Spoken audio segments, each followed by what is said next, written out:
Good. So, very warm welcome.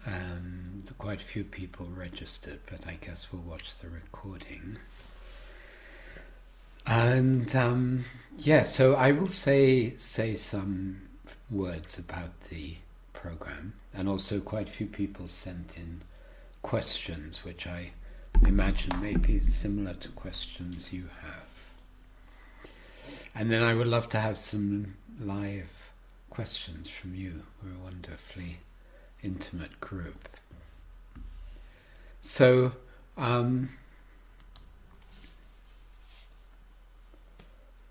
maybe I'll start with two of the questions that were written in beforehand, because they allow me to really speak about the program. So the first one is, Nicholas, you've worked with leaders and coaches around the world. What do you see as the biggest limitation of most coaching approaches today, and how does this program address it as the biggest limitation? And number two, for an experienced coach, what is the unique value of this program compared to other professional development opportunities? And I'll go for number three as well. What capacities do participants develop that allow them to create deeper and more lasting transformation for their clients? Excellent questions. So,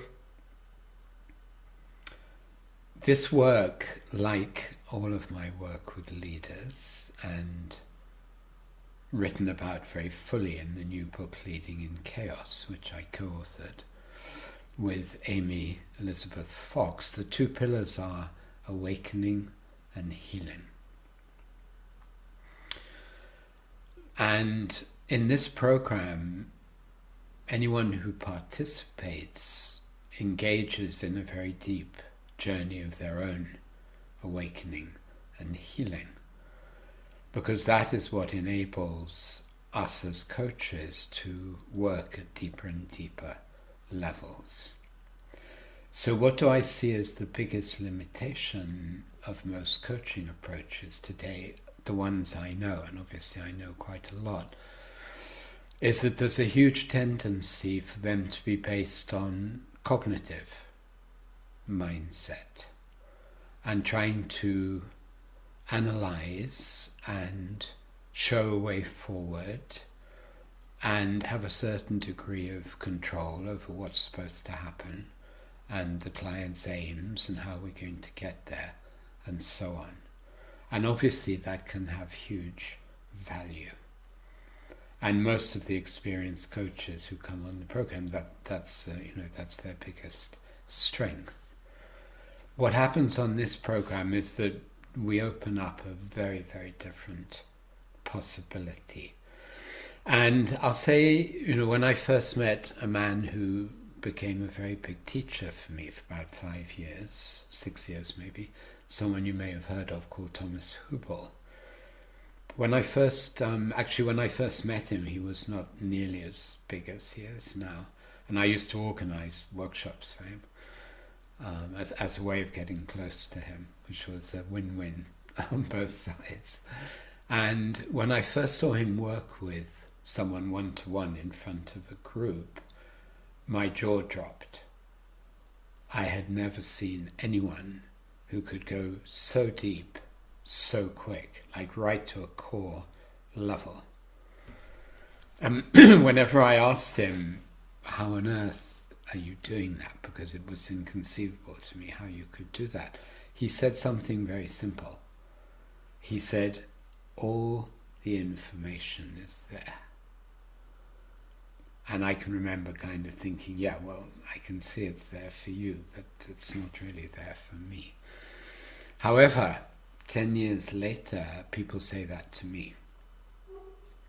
Because what happens in this work is that through our own awakening and healing journey, we enter states of being, states of presence, in which we naturally, without any effort, perceive multiple dimensions of whoever is in front of us, whether it's on Zoom or in person, actually really makes no difference. So our whole perceptual field gets hugely much bigger. And within that, our mind is functioning very clearly, but we are knowing in a way that's coming from a place that's much deeper than our cognitive thinking. That's real. And I also understand that actually to be our natural state. It's just that we have so clouded that over. And we got so obsessed with making, and got taught that thinking is the sovereign faculty, that we're mostly trying to navigate everything with thinking as the primary faculty. So here we learn to operate in a very different way. And in so doing, we meet many very interesting thresholds as coaches, one of which is a huge letting go of trying to be in control and trying to know where something is going. So we learn to be in a process with our client by feeling so strongly what is happening in their interior. And crucially, by using our minds to verbalize what's happening with enormous precision, what I often refer to as using like an acupuncture needle. We use language in a much higher precision than it's normally used. We enable very deep movement to occur. Ultimately, the work is 100% somatic. 100% somatic. And we learn in ourselves, and then we learn to help our clients how to become aware of deeper and deeper parts of our interior that are very unconscious. The first layer is often the emotional layer. So the first part of the training, participants become more and more adept through, of course, meeting their own emotional dimensions and holding unconditional space for the emotional movement of their clients. And that's based on a principle I call radical inclusion. There is nothing better than anything else. Everything is included with an unconditional warmth, ultimately an unconditional love. Everything. There is nothing in the way. We're not trying to get past anything. If somebody says, I feel completely numb, that is unconditionally welcomed. And all we do is say, let's really be with that. Because I feel you in your numbness.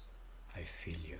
We don't have to break it. It's not in the way. Nothing is in the way. It's one of the most radical principles of the work. Because when we align fully with whatever is present, we're naturally already dissolving some of the fragmentation that we're inevitably in almost all the time, where whole parts of us are slightly or greatly offline. So a lot of the initial phase of the training is about learning to work unconditionally with whatever is arising in the client, particularly on an emotional level. And that in itself already takes the work very deep.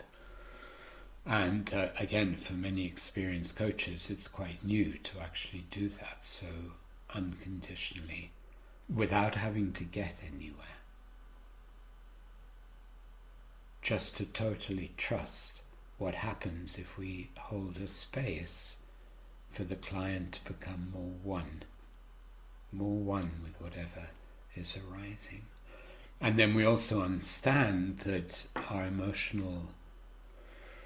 the emotional dimension of who we are has many layers. It has what's happening now. It has layers that have been there for a long time in our unconscious. Emotions we started burying when we were much younger because we had to. So we also understand the whole structure of the human development. And then we also, at a certain point, also understand that we're carrying layers from our lineage of unprocessed emotion. Unprocessed meaning unfelt. So we understand that no emotion needs healing or fixing. It actually just needs feeling. Everything needs to be felt. There's a profound simplicity in the work sometimes that's also very challenging for us, because we begin to see how much we do not to feel everything, how much we compartmentalize and strategize rationally and talk about. And we learn to hold a space that's so safe that clients can just start to say, okay, let me really feel whatever I'm feeling. And we totally trust the client's own inner nervous system intelligence to go as deep as they're ready to go. And we learn through our own process, because the more we work with our own, let's call it our own healing process, the more available our own nervous system becomes to feel. I can only feel you to the extent I can feel myself. And I can only be comfortable with all of your emotions to the degree that I have become comfortable with my own. And if you, for instance, maybe you at a certain moment access something like despair, because all of these deeper, so-called darker emotions are very buried, and they're in most people. And sometimes there's a moment when we touch that. So unless I'm completely comfortable with that, I'm going to try and help you not feel that. I'm going to try and help you feel better. Or I'm going to try and discuss why you feel that. And in this work we say no. I'm going to unconditionally be with you and say, let's see if we can really welcome that together. Because that's when the deepest movement starts to occur, always. And as we move through, we also begin to, at a certain moment, we begin to understand that underneath the emotional layers, there's often what I call core programs. Like there are core imprints in us about literally our whole disposition towards life, that are very, very deeply buried. They're truly in the unconscious. But at a certain moment, the field becomes so open that those become visible as well to us as coaches. Sometimes they're visible immediately, depending on our level of development. And again, using language with extreme precision, we can touch those sometimes. And some of them are universal. And the more we do this work, it's fascinating. I often say I'm learning more about life and about how we really operate than ever before. And it's really true, because the more we do this work, the more things reveal themselves that are both sometimes very individual and sometimes very universal. One of the universal things that begins to show itself more and more is how very, very deeply programmed we are to live life as effort. Effort stroke struggle in some way. It's so deep that we have no idea it's there until suddenly, oh my goodness, I can actually locate that in myself. And that started very, very young. That started the moment I understood I have to adapt myself to my environment. So already my natural being is getting already rerouted into this very deep effort. I have to do something. I have to be part. I have to adapt myself, and that's the beginning of effort. And it sits deep in our nervous system. That's an example of a very core program that sits in almost everyone. And when is the time to work on it? Shows itself naturally when we're working with someone. I am currently working with an English CEO client, and we're very deeply into that at the moment. It's like it's a revelation for him to really get that in himself. And he already has a lot of, we were joking the other day, because he said, oh my goodness, it's like I have 5 practices I do every day. And actually, maybe I need to stop one of those, because they're all coming from that effort, so on and so forth. So I'm just kind of giving you an idea of the territory. And in that, we also, what also emerges more and more is that we're learning together to have a very high integration of left brain and right brain, of word and energy.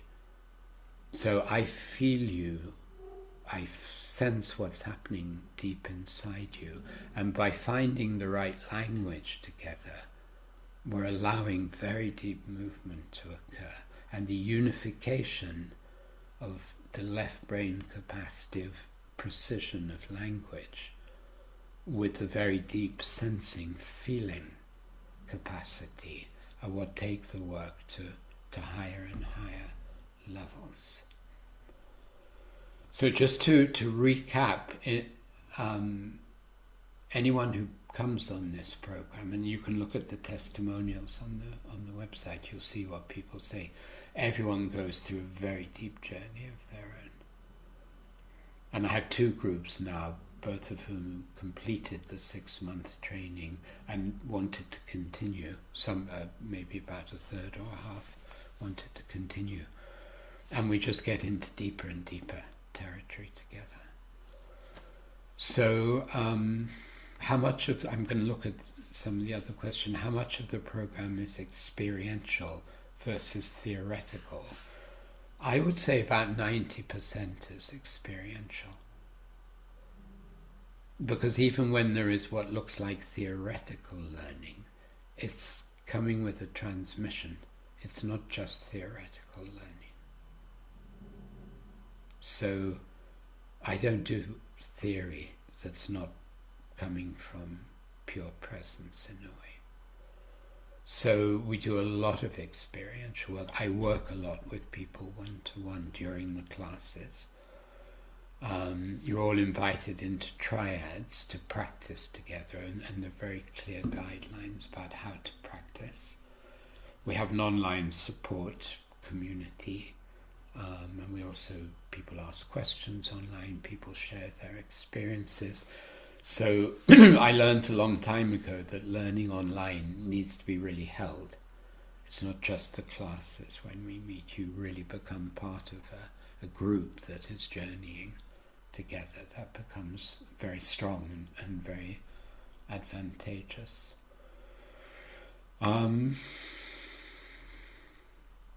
So I'll pause there and be delighted to take absolutely any questions you may have.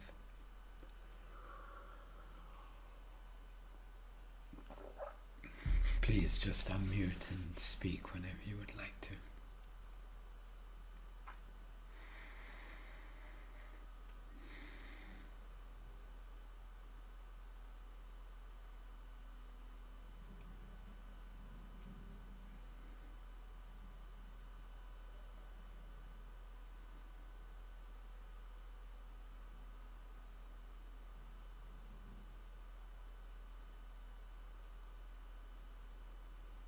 Does anyone have a question or a reflection?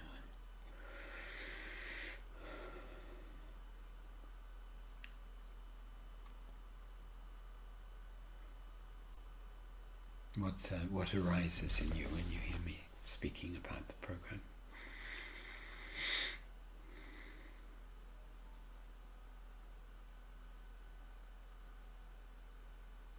One thing I will say is that there's quite often a certain astonishment that I do this work with CEOs and senior leaders. And but yes, I do, and I don't do anything less than this. And if someone is wanting to become a client, then I make sure we have a clear contract from the beginning, that they understand that we're going to work in depth. So, and if they don't want to, then of course that's fine. So, I mean, I'm strongly of the belief that this is the work that's needed now. You know, we are in a time of multiple crises. And actually, in the bigger picture, for me, I hold that one of the opportunities that humanity is being called to now is what I would call a recoding of our consciousness. It's not just a little bit of a change. And it's not, it's, you know, there's a chapter in the new book as well. I don't have a copy here. Well, I have a lot of copies there. About the difference between wellness and transformation. So we're not dealing in wellness. We're dealing in transformation. And that means clients need to understand that we're going to look into what seem like dark places, and we're going to really hold them in that. And I'm finding that more and more people are wanting that, actually. And you know, I teach at the IMT Business School, which is a very conventional business school.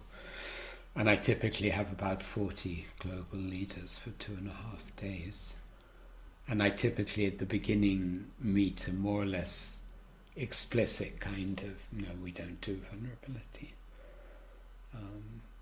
And within a day or so, that very largely melts. Once it's safe enough, once people understand. You know, there is, if you talk about theory, we make it very clear why we believe this work is needed and what are the core parameters of the work. So in that sense, the work has a strong theoretical foundation. I've written 2 books.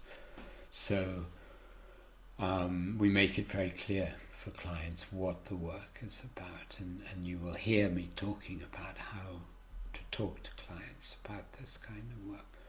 And most people who come on the program find that in one way or another, they introduce the work very naturally into what they're already doing. And it's really not unusual that they're just blown away by what starts to happen with their clients. That it goes to a depth that they didn't even know was possible, just by even applying a bit of the work to begin with. So it's a question of calling, whether this speaks to you or not, if this is what you may be looking for at this point in your evolution and your coaching professional work. Nicholas, I have a question, I think both for this program, but also Yeah. now you mentioned you're teaching at IMD. I guess you see a cross participant, a spectrum of people who are at IMD for whatever reasons, and they didn't see this coming. Mm. Uh, then you have people who sign up for a program like this, but there would also be a spectrum of some that are just intrigued and there's a calling, but also then others that have already taken Yes. quite a few steps into this territory. Right. Yeah. Yes, that's And true. yeah, and how this specific program is that tailored mostly for those that are just curious and intrigued, or more towards those that have already taken quite some steps into this territory, or both? I think someone who comes on this program in one way or another knows that a lot more is possible. How Indeed, much they've regardless of the steps you've Yeah, already taken. how Yes. much they've stepped into that Mm-mm. is varied. But there is, if you sign up for this program, you know that something more is possible. You may not know what is possible. In No. most cases, probably not. But And you have accepted that you don't you're know. looking Mm. for you know something is possible, and you've heard enough about me or know enough about me to trust that Mm. I can guide you there. Yes. Actually, at the IMD, it's interesting because we do go very deep, and at the end of my program, the program director often says to the group, if you'd known what was going to happen these 2 days, would you have signed up? And a lot of people say no. And then he says, are you glad you did? And everyone says yes. So, but that's normal. That's normal. And we honor that. We honor that. We're all afraid to look sometimes initially. We're afraid to look because we've spent 30 or 40 years not looking because we had to. We had to. So that kind of fear is totally normal and totally to be respected. No judgment ever. We learn to work with no judgment whatsoever. So yeah, it's an interest. Thank you, Anne. Thank you. It's a nice question. Thank you.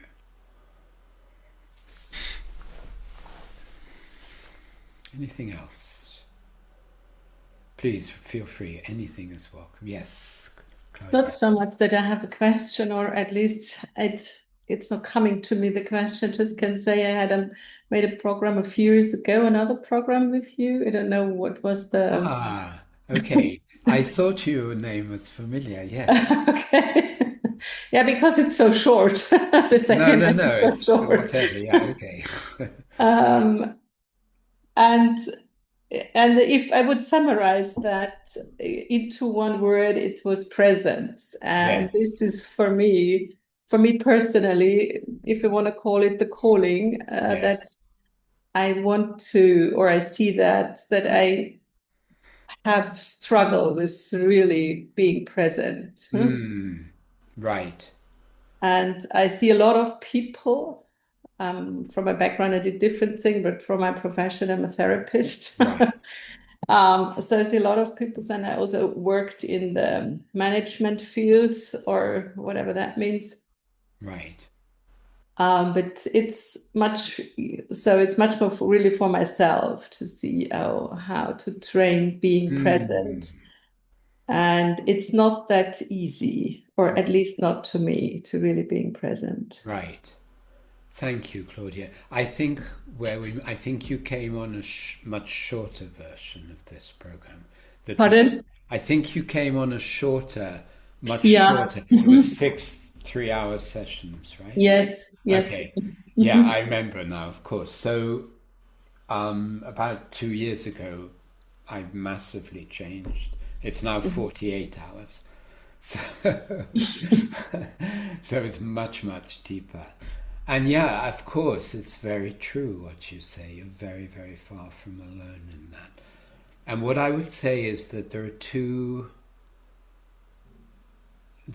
parts to working with becoming more and more deeply present. One is a practice of how we pay attention. And that sounds simple, but it has many, many layers. The other deeper part, in a way, is that we need to meet all the parts of us that are fragmented. And that's how we gradually become more naturally present. And we need to meet those very directly. And that's exactly what happens in this intensity of the program. That's the only way, and that's a lifelong path as well. But the more we meet all the parts of us on a very direct, very somatic level, I sometimes say it's like the parts where we took the USB out. And here we welcome them back feelingly. And that also, of course, means that we start to live more and more in our body. Yeah. Because we don't have any idea, I think, how disembodied we've become. So coming out, what I sometimes call coming out of exile and coming home, is also a process of coming home more and more deeply to the body. And as we do that, we naturally feel the points of contraction in us. And we meet those. And nothing needs fixing, nothing needs healing. Everything needs to be felt and welcomed. And then we settle little by little into a deeper and deeper level of presence. And as that happens, the awakening happens very naturally as well. When I speak about awakening, I mean that our whole perceptual field gets bigger and bigger and bigger all the time. So wherever we are, whatever we're doing, whoever we're with, we're in a much, much bigger perceptual field. So the two go hand in hand. It's a process of meeting oneself more and more deeply. And you obviously have a strong taste of that. And this program would very likely help you go much deeper with that. And know how to anchor it more deeply as well. Because there are practices that help us anchor ourselves more and more. Yeah, that speaks a lot to me, what you're saying, and how you're saying it. Yeah. Thank you. Thank you. Yeah, what you're saying also makes a lot of sense.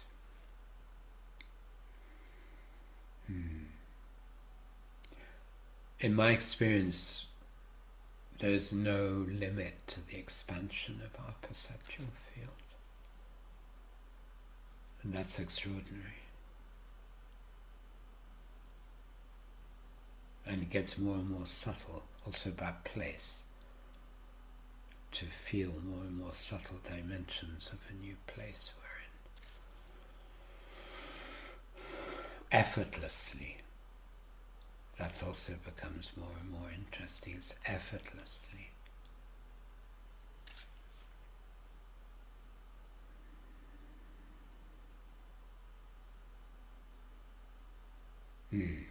Talene, I think you already registered, right? Yes, almost registered. I'm very happy to have heard everything you shared today. A question is coming up for me. Yes. The language you've expressed your sharings with feel very resonant. It almost feels like something I knew before I came here, but haven't quite been around in a community that could support and hold me to understand this deeper. I read there are a few lines from the website, if I could read those to you. Yeah, please. Everything is dependent on vibration and frequency. The core nature of reality is unity and infinite light. All levels of our identification as separate selves are veils that obscure the unity. And I'm curious, how do these show up in the training and in the sessions with clients?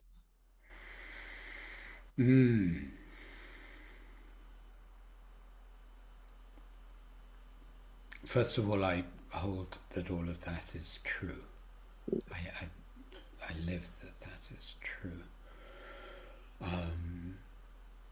They show up at these different levels in a way that I've tried to speak about. So first of all, they show up as, let's be very simple for a moment. Let's say I'm working with you, and together we notice that you're carrying a certain level of anxiety. Nothing could be more natural. And together, and we also realize that naturally you're a little bit contracted in the face of that. And then we agree together that you feel okay, and I say, is it okay just to really feel this anxiety? And you say yes, and then you start to breathe right into the sensations of the anxiety. And then maybe we find something else. Maybe we find suddenly there's tears. Who knows? We don't know. But we 100% trust the process. But whatever we find, you say yes to. And almost certainly after, could be 5, 10, 15 minutes, you find yourself suddenly in a very deep level of oneness. You have a taste of a very deep level of oneness, the unified field. Because in our work together, you've said yes to parts of you that you were not saying yes to in the same way.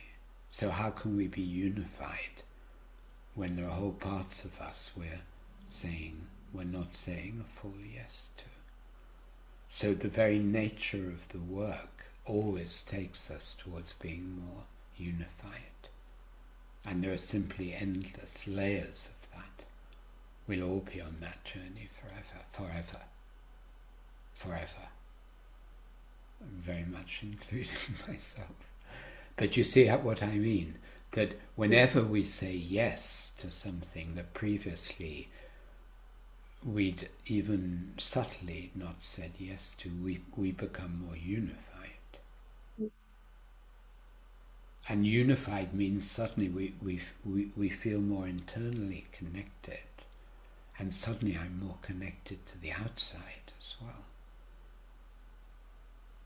And when I talk about everything being frequency, this brings another point. So I'm going a little bit away, although it's related to what you're saying, which is that in a certain way we begin to understand, and I'm teaching this to leaders I work with, that everything depends on your frequency. Everything, your whole perception of the world depends on you. There's nothing fixed out there. And as a simple example, I say, imagine you walk down a street where you live, and you're looking at the street, and then you go into a gym or a yoga studio or whatever, and you do an hour of very good body work, and your body feels alive and open, and you come out to the same street, but it's not the same street. It's just not in any way at all. I mean, the houses are the same, but your whole experience of that street is totally different. That's what frequency means.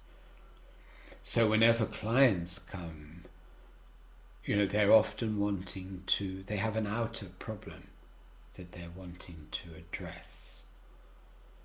And they understand that in our work, we're not going to begin there. I will understand what their outer problem is, but we're going to work with what's happening inside you. And as we do this integrative work inside, the client will find themselves in a very different frequency. And then the whole way they think about and perceive the situation they come in to fix is already different, very different. So that's another lovely example of how we move towards this more unified, original condition. Does that speak to you? Very much so. Thank you very much. Very clear. It's a beautiful process, actually, very, very beautiful. And it's often like brings revelations as well. Because suddenly we understand something in a quite new way, either about oneself or about a situation outside, or the whole family lineage is like, I see. But I see from a feeling place, not from I see because I analyze.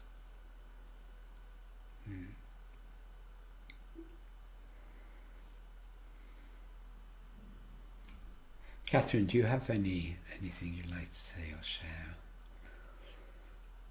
Your name is familiar. I think we must have.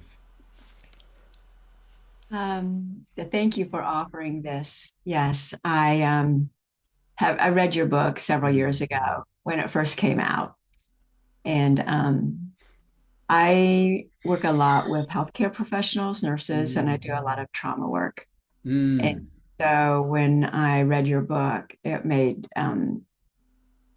just a beautiful, beautiful, beautiful book. And I've listened to you participate in other webinars that I've been involved in that were more focused on leadership. And I bring that into my coaching with nurses. Wonderful.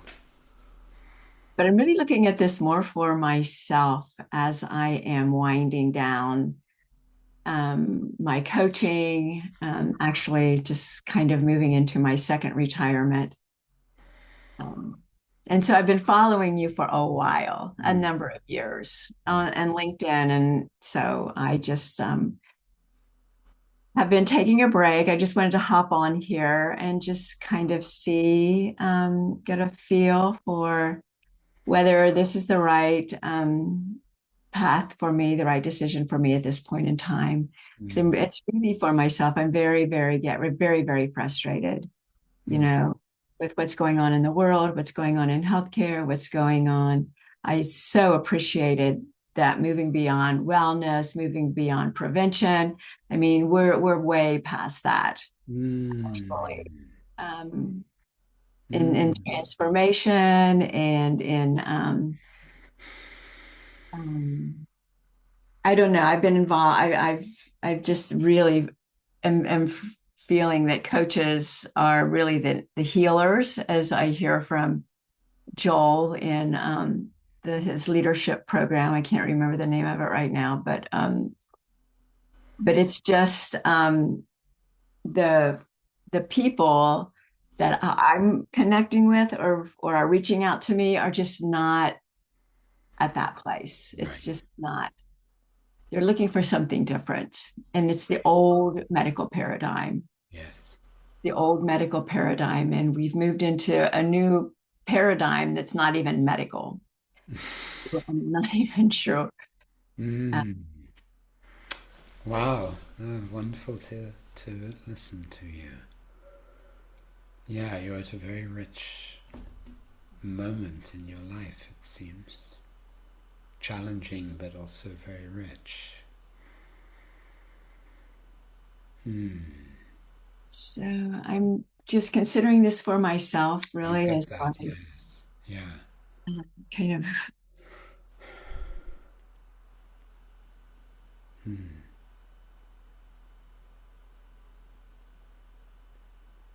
Well, if you have any more questions, don't hesitate to be in touch. Thank you very much. Yeah, thank you. Thank you. I really appreciate your contemplation of your steps now. And I, of course, hear deeply what you say about the medical system and all of that, yeah. I think we're at an extraordinary moment generally. And one of the things that's happening in leadership is how many leaders are saying the ways we are used to working are not quite working. And that's an amazing opportunity for those who are ready to, some, because that brings a lot of fear, many just double down and try and do what they already know and do it more and do it harder, which just leads to more and more stress, basically.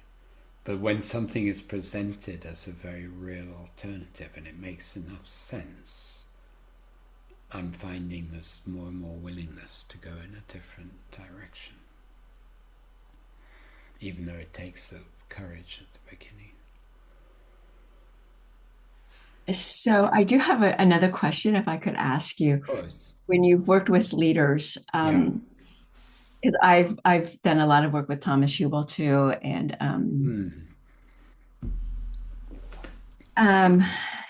when you work with leaders in healthcare, like CEOs, are you finding that word of mouth? Like, I know you've worked with a few, but I'm just wondering if you're finding more and more and more CEOs hire leadership positions in healthcare, hospitals, or coming to in your working with you. I'm not sure if there are more than at this point.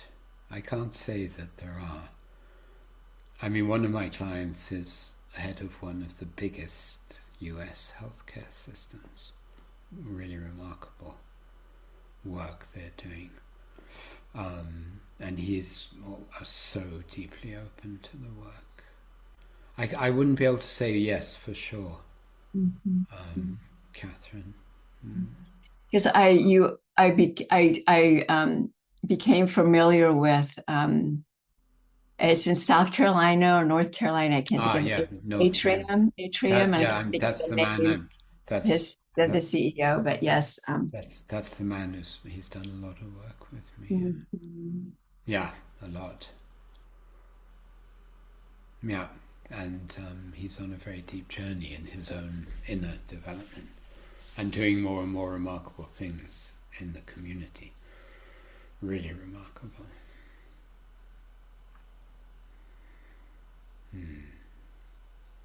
but that's amazing. Yeah, he's unusual. I mean, I would say he's an unusually open and developed human being. Partly because he's also semi, if not fully professional musician, which blows people's minds. He's this CEO of this huge healthcare organization, and he has a blues group. He plays concerts, and yeah, he's a very exceptional man. So I just went that was an amazing just in getting to know that situation and getting to know him and what he's doing, and I was just hoping that maybe that was having a ripple effect, that maybe you were seeing more. Well, he tells me, because we're in very regular contact, and in fact in December I went over and did 2 days one-to-one with him. That's how committed he is. So he tells me we are in very regular contact, mostly by WhatsApp and then every so often meeting. But he tells me a lot of wonderful stories about board meetings he's at and this sense of people waking up. Yeah, very much so. That's word of mouth from him. It'd be wonderful if we had more of him. Yeah, I know. In this country, you know. Yes. Yeah.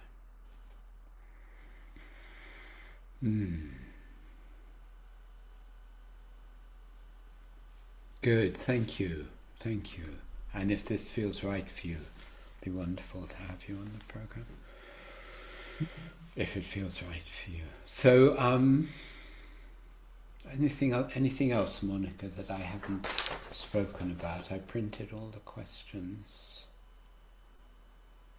There are one or two, more just around you, actually.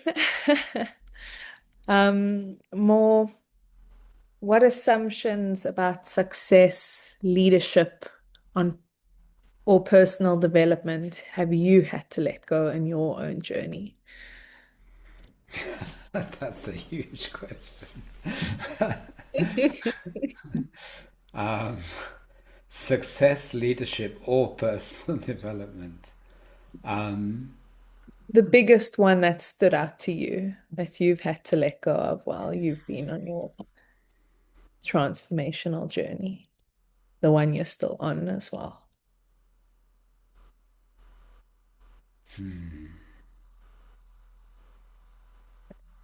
First of all, the word assumptions. You see, the thing with me is that every word I'm very particular about. So that word is a little bit of an obstacle in the question. Maybe beliefs, maybe. I think there was a point for me, there was a very important point for me, probably about 12 years ago. Because from a very young age, I was deeply into meditation. I had many experiences of very high states and states of flow. But I was also to a certain degree in a spiritual bypass, for sure. So And although that gradually changed, it was really when I began to work with Thomas, which was about 12 years ago now, that I started to understand how much the other pillar was important, that awakening was never going to be enough on its own, and that there were and then I began to also understand what a trauma field I came from, in my own family, in my own lineage. And that, I think, was probably one of the biggest turning points in my life, to start to first to understand that, and then start to work much more deeply with my own healing in that regard. So that was very transformational, and that's, of course, now right at the foundation of my work. Yeah, there's a lot of spiritual bypassing around, a lot, and it's very, very easy. And one thing I notice now, even in a lot of coaching work, that very often the very last thing that will happen is to simply feel. That there will be all kinds of ways around that. It's fascinating to see, because it's in a way the thing we're most afraid of, and at the same time the most transformational. And it sits so deeply within us because we survived by not feeling, or by reducing the intensity of feeling. That's kind of, it's also natural that in some way we'll do everything for a certain while other than just be ready to feel. And even in our coaching work with clients, we have to make it very clear to them how we do that. How someone will start saying, I feel some anxiety now. And then they will start to explain why they feel anxiety. We say, no. Because the moment you start to explain it, you've gone away from the feeling. So we become very expert at helping hold clients to the process and to not going away into narrative or analysis. Insights arrive, huge insights arrive from within the process. Once we let ourselves melt more into feeling, we start to understand things, sometimes at lightning speed as well.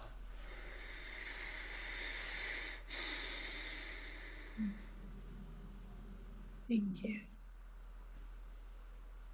Good. Thank you all very, very much for your time. And to all who are listening as well, thank you for listening. And we're here if you have any more questions. And the program starts in October. Thank you. Have a great rest of your day.